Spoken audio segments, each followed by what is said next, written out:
Who's ready to learn? Who's ready to get some more meat and potatoes? Yes, all right. The Keith Kalfas is up next. I know. I said, hey, if I can get anybody to speak, I'm going to get Keith Kalfas, the Dirt Monkey, and Josh Latimer for darn sure on this lineup. So, Keith Kalfas, man, I don't even know how to, where do you start? There's the crying thing. You guys don't know how much this guy's poured into me before I even knew him. Let me ask you this. How many of you guys feel like you know Keith as a friend, like at a heartstring level? Raise your hand. From his videos, do for sure. Keith, I know one of your life's purposes is to speak on stages, do motivational conferences, and do the whole deal. Talking lawn care today, for sure, but you know what? It's another platform for me to help another guy reach his goals. Cool thing about Keith is, man, he just puts it out there. You know, if you like Keith, you like Keith. You don't like Keith? Not my problem. But Keith is one of those guys, man. I'm a cerebral guy. I'm a thinker. I'm also a heartstrings guy. And every time I watch a Keith Kalfas video, it just hits you right in the gut. Keith was doing for a hot minute last summer, story time with Keith Kalfas. Anybody remember Facebook Lives at midnight with Keith Kalfas? I'll get my oh yes. I swipe up, and Keith Kalfas is like, today from Think and Grow Rich, Chapter 1. I'm like, what am I doing? And then Liz goes, is that Keith? I go, yeah. She's like, story time with Keith? I go, story time with Keith. So Keith, we love your story times. We love everything you're doing. Here's a really cool thing. Straight up, this whole conference is a derivative of what Keith's doing. Because I went to his event last year. I got a vision. I knew I was going to pull it together in 18 months. It came a lot quicker than I thought. My whole training website, my whole training company, everything that we have access to, the programs are like the most nominally priced things, literally, believe it or not. Everything that I got from that is because this man spent 2 days alone. I just trapped him. I'm like, I need you to teach me everything you know. And he did. And he just poured it out there. And I paid him, but what I paid him, there's no way I could repay him, if that makes sense. So I know you guys are going to be blessed. I know you guys are going to be your mind's going to explode. Keith is going to be talking about marketing and impacting and branding. And I told Keith, just lay it out there, man. Be Keith Kalfas, be passionate, and charge up the crowd. So do me a big personal favor. Let's get on your feet for the man, Keith Kalfas! What's up, brother? Let's do this. Thank you. It's all you. Thank you. Thank you. Give it up for Brian Fullerton. Yeah. Guys, yes. I want to talk about knowing your worth. And I want to go back to my first year in the landscaping business. It was spring of 2012. And I got a call from a client. It was a referral. He referred his rich friend to me because I did really cheap work. And I didn't know that at the time. I didn't even know my worth.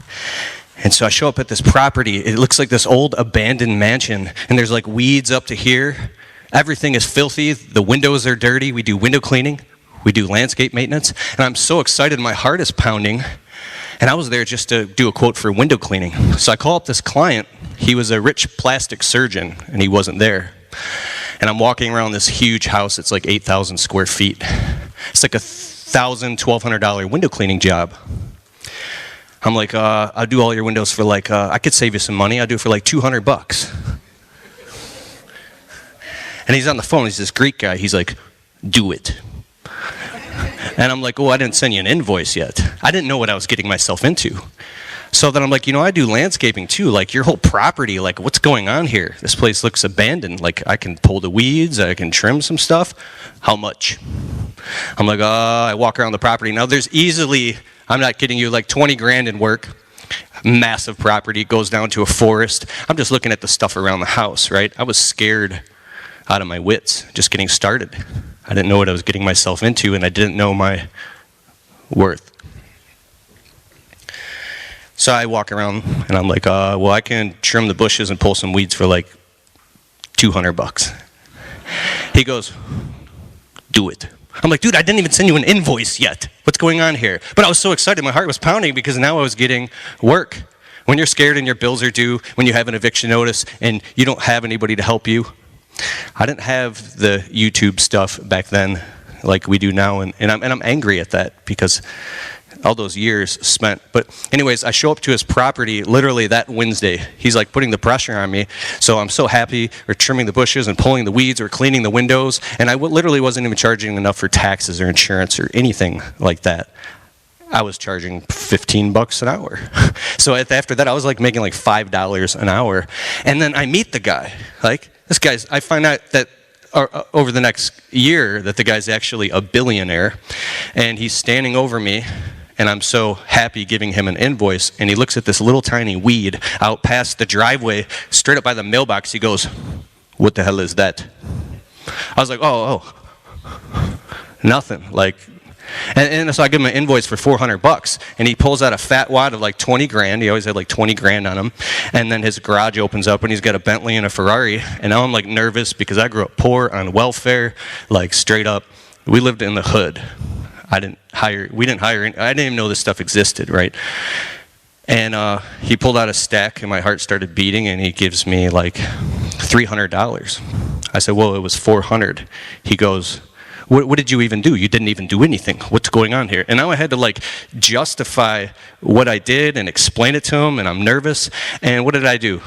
I took the $300 and I put it in my pocket, and I left. I hopped in my piece of crap Blue Goose truck, the Blue Goose, and it had rust all over it. And it was barely running, and I went home shaking. And well, actually, I went to another job and worked till dark and came home. And that happened again and again, but the guy kept loading me with so much work. He wanted more and more and more. There was these trees, I was like, some spruce trees. I was like, they're hanging low, man. I can trim the branches for you. There was literally 10 grand in tree work on this guy's property. He goes, how much? I'm like, well, let me look around. Do it. Just do it. Next thing you know, we're trimming the whole property. He wanted everything done, and there was so much work I had to hire somebody. I didn't know my worth. The craziest thing, one of my mentors and my best friends, I don't put him in a lot of my videos, his name is Scotty. Scotty, in his late 20s, built a multi-million-dollar construction company. He got into real estate, and he wanted more and more and more. He was kind of greedy. He was doing $2.3 million in his construction business and acquiring assets, and then he went into the restaurant business. And he trusted partners he didn't know anything about the restaurant business, but he needed more, and everything collapsed and fell apart. Everything went under. He ended up even getting audited by the IRS, and he ended up sleeping in the ghetto of downtown Detroit in the back of his Jeep with nothing, $1.4 million in debt.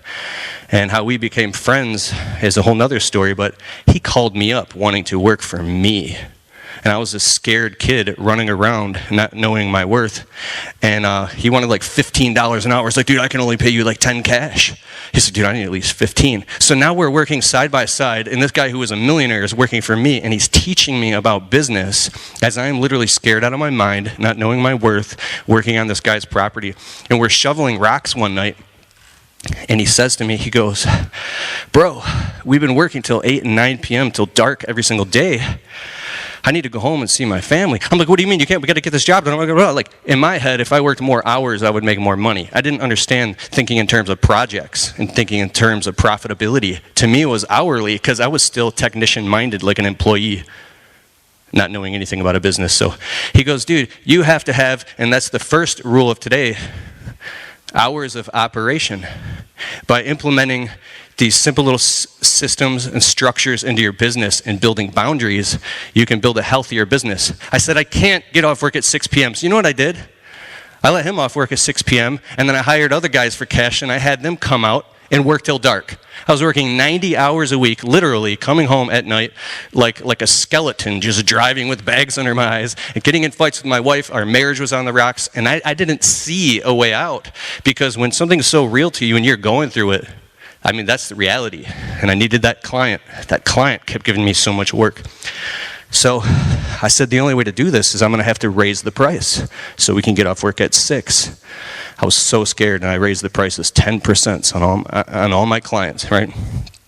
And then little by little, I was able to implement, we get off work at 6 o'clock. We leave the job site. That doesn't include paperwork or anything, but that simple structure of hours of operation. Oh my God, I went on Google, and I'm no longer open up till midnight.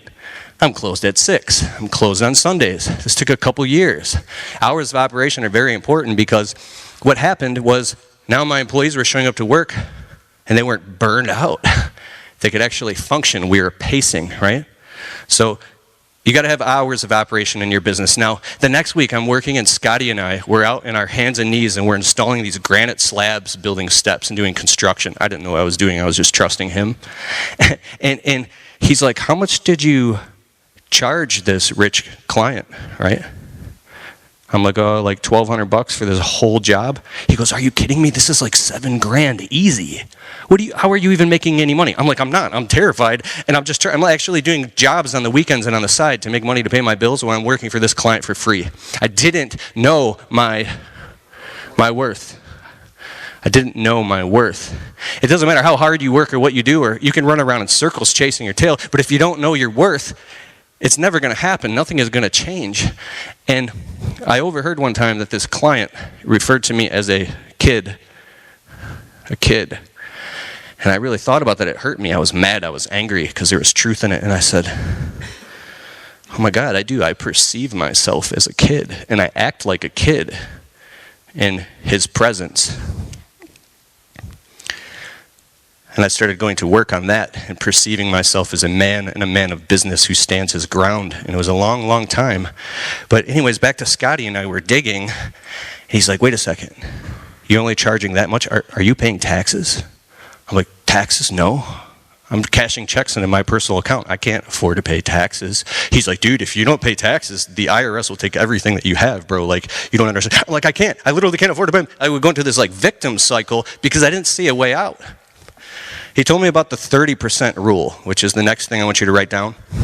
He said, bro, this will make you or break you in business in ups and downs and all times. 30% of all gross income gets set aside in a special business savings account specifically for taxes. That seemed impossible to me. But when he told me the nightmare story of what happened to him, this guy scared the crap out of me to the point where I think it actually hurt me because I had a friend who was a mentor who had recently just experienced everybody's business nightmare. It was a blessing in disguise. So I instantly raised the prices 30% on all clients, and the funniest thing happened. I only lost like a couple clients. Most of them didn't even flinch. I realized then I started waking up that my prices were so low that I was like literally the crackhead in a pickup truck running around. I realized I was that guy. And what happened was I went out and I got legit immediately, backdated, paid the taxes, had a bunch of write-offs. It wasn't even that bad. And then, ever since then, had the 30% rule implemented in my business. Now, during tax time and quarterly taxes, you just write a check, you pay it, it's not even there. That's what it's there for because it's a non-negotiable. You never get your shoulds, you only get your musts when it's a non-negotiable. So the next thing that I learned is, I'll say the client's name, but I won't say anything else. His name was, and one time we were standing out in his driveway.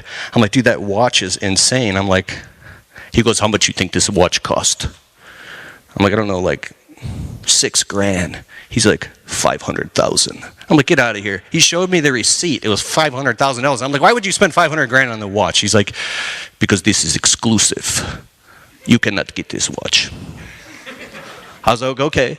So I'm out here working, pulling this dude's weeds, and now I got a $2,000 invoice for a $3,000 job. We pulled all the weeds in the garden beds. We put down 17 yards of mulch.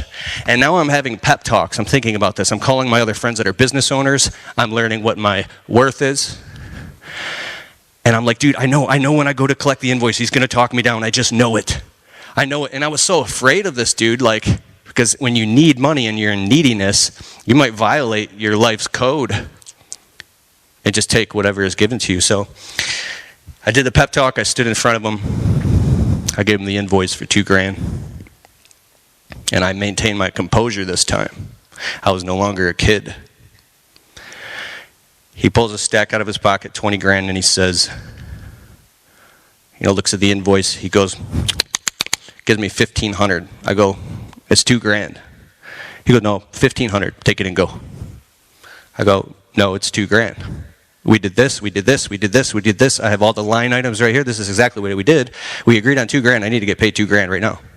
And he could feel in that moment, even though I was maybe like a peon to him, that he could feel that I was ready to walk. And then he was like, okay.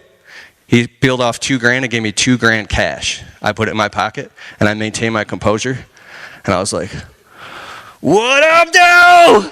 What up, though? What up, though? I realized my worth that day. I literally came home and like, you ever do that? I went in front of my wife. And I like put $2,000 down and I was like, look what I made today. Because the first few times in your business, you get $2,000, $5,000, $10,000, and a customer pays you in cash. Like, you should go put that in the bank. But it's like, put a little bit under your mattress. But you get this jolt of excitement that changes you. You realize your worth. I started going out and getting these little tiny jackpot jobs, we call them. We could do a job in 2-3 hours, I make $500. So I kept going back to that client's property and kept raising the prices. But I was working with Scotty one day, my mentor, and I was like, what the hell is going on here? Now I got 3 guys working. We're at this guy's property twice a week, and I'm not making any profit because we're driving 3 cities across town to go where the money's at. I'm picking up the neighbors now. I was so excited. I'm like, dude, I'm going to get this neighbor. I'm going to get this one. I'm going to lock down this whole cul-de-sac. It's going to be mine. That was my goal. And I started to do that. And I was like, oh, my God, we're sitting in traffic an hour each way. Then I learned about the service area. So write that down. Be very intentional about having a service area in your business, a radius. Draw a map. Mine is 7 miles. Here's why. Depending on what your average ticket price is, ours is about $1,000 a job. If you do like a $20,000, $50,000 roof jobs, whatever it is, you can afford to travel multiple cities away, sleep in hotel rooms, whatever you're doing. Depending on your route density, you got to do the numbers for yourself, but I couldn't afford to do that. So I started raising the prices on the customers that were outside the service area incrementally without however far they were. It was so hard to do. When customers dropped and they said, hey, last year it was $1,000 to do all this, so why is it $1,200, $1,400? And if you have a reason why and you believe it in your heart and you know your worth, you know your what? You know your what? If you believe it in your heart, they'll feel it and you'll get it. And you'll start to get it more and more and more. This is all about expand the top as you dissolve the bottom. Expand the center of your service area as you dissolve what's on the outsides. It's a work in progress. I get pissed off when I meet these young guys, 18, 19, 20. Dog, I just started my landscape business. I made $250,000 the first year watching YouTube and shit. And I'm like, blows my mind. I was like, how did you not go through all those trials and tribulations? Are you just like a genius and I'm stupid? I'm stupid. I literally felt like so dumb. But we all have our own cards to play. And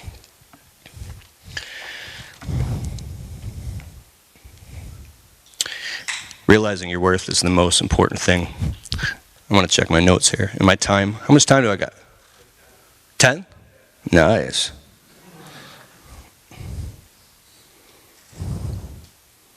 Okay, minimum pricing. It's a rule that can be broken. Find out your minimum price that you can afford to do anything and start charging that minimum price. I don't care if you cut lawns and you say it's $25 minimum, period, hands down. I'm not doing it. I don't care what it is. I'm not doing it. I'm not being Mr. Nice Guy anymore. And I talk about this in my videos. You're being nice. You're trying to help the client. You need the work, whatever it is. And then you show up and then they've got a brand new BMW in the driveway next week. And then the next week they got a brand new patio. And then I go in the house, we do window cleaning too. And then there's a freaking like brand new grand piano and their little like 12-year-old son is like smiling and shit. So you start thinking like, I deserve that too. Don't I deserve to have a good life? Come home to your trailer, your crappy apartment. I had crackhead neighbors stealing. I had brand new shoes. And I put them outside of our front door, and our neighbors stole them twice. My wife was going down the steps in the middle of the night, scared, doing coin laundry at our one-bedroom apartment. It was those really, really, really painful times that make you look and say, you know what? We deserve better than this. So you become vindictive. You get angry. It's not the right thing to do because it'll backfire on you. But with your clientele, if you have to get angry and whatever it takes to get angry to realize your worth, to start charging the prices that you need to charge to make it happen, then that's that place that you have to go temporarily until you can balance back out into equilibrium. But I'm telling you, you're definitely worth it. Say, I'm worth it. I'm worth it. Put your hand on my chest and say, I'm worth it. Let's try this. Say, I'm the boss. Turn to your person to your left and right and give them a high five and say, I'm the boss. Yeah. You are the boss, so start acting like the boss. I had to have these pep talks with my entrepreneur friends. I'm like a wuss shaking in the truck, all this crap. You are the boss of your business. You're the boss. So I'll zip through this real quick when I got like 3 minutes. Don't hire out of desperation. Don't hire employees that are dealing with serious alcohol and drug issues or any of that stuff. If you hire out of desperation, it'll bite you every single time, I promise you. Pre-qualify your employees over the phone. Qualify everybody. Raise the standards of your personal excellence. Raise your personal identity. Is this dying? Can you hear me? Raise and upgrade your identity. The old you of where you started is dead and gone. Hug that person, let it go, cry it out, whatever you got to do. But today, you're an entrepreneur. And today, you get paid what you're worth. And you don't let C players into your business. Sometimes you can't always find A players. But A player is what you're shooting for. When you set boundaries and healthy expectations and train your employees properly, because you can't do it anymore. You can't do everything yourself, which leads me to the next step, is how are you going to raise your prices and do all this? I had excuses like, I can't do it, I'll lose my clients. You have to learn marketing and advertising, period. You have to get good at this stuff. What are you going to do? Sit in the office, sit in your truck and do it while your guys are out working? Tell them what to do. Have them work, sit in the truck and do marketing and advertising and drum up work and keep the hopper full. I promise you, it'll work. Open up multiple bank accounts. Read Profit First by Mike Michalowicz. That book changed my life. I'm like overly paranoid. I have like 13 bank accounts, but I feel safe now. Partly. Get the app called Clarity and install it on your phone and plug all your bank accounts into it. It shows everything where all your numbers are at. Always be marketing and advertising no matter what. And keep yourself booked at least 3 weeks out. How many people here do lawn care? How many do just landscaping? How many do a bit of both? All right, perfect. And then do your quarterly reviews and know your numbers. You can't make any decisions. I was just talking with Joshua Latimer, who's next after me, and this guy is incredible. Knowing your numbers and taking the hijacking the emotional needle out of your arm in your business. It's plugged into your nervous system because it was plugged into your survival. When you could pull the needle out and look at it objectively, that's where you can make accurate decisions. So if a kid like me in the ghettos of Metro Detroit, my mother died of a heroin overdose, my little sister came in and found my mom dead with a needle on her arm. I had a beautiful childhood, but there was hard times. We lived in homeless shelters, and I grew up not knowing what the hell was going on or who I was or what my identity was. It took a long time, and I appreciate every single one of you guys. I really, really do, for being part of this community. I love this community. I love this community. And that's why we're here right now. You know, my uncle told me when I was little, he goes, Keith, little Keith, little Keith. I'm like, yes. He's like, there's no ship coming to save you. I dropped my water. There's no ship coming to save you. And I think about that. It's scary out here. But it doesn't have to be. That's all I got. Thank you. Thank you.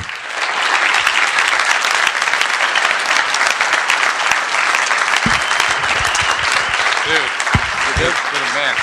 Thank you. Come on, Keith Kalfas, one more time. Give it up.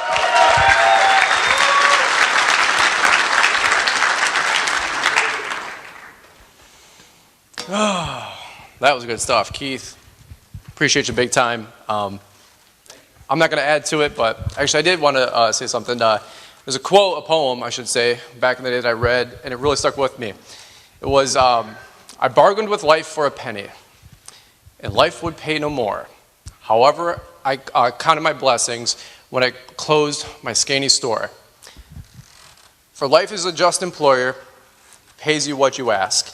But once you set the wages, you must bear the task. I worked for Emil Niels Hoyer, only to learn dismayed that any wage of life I would have asked, life would have willingly paid. Anybody ever hear that poem? It's a shame, because that's why we're here. I want to empower you guys like Keith talked about. And what did you guys get from Keith? It's know your man. Put your foot down on life. Don't let life beat you around, because it will. Like Keith said, Liz and I, we came from nothing. Nothing was a goal. Nothing means you're at zero. We wanted to be at zero. Now we have a little bit more, and I like sharing it and blessing it with all of you guys.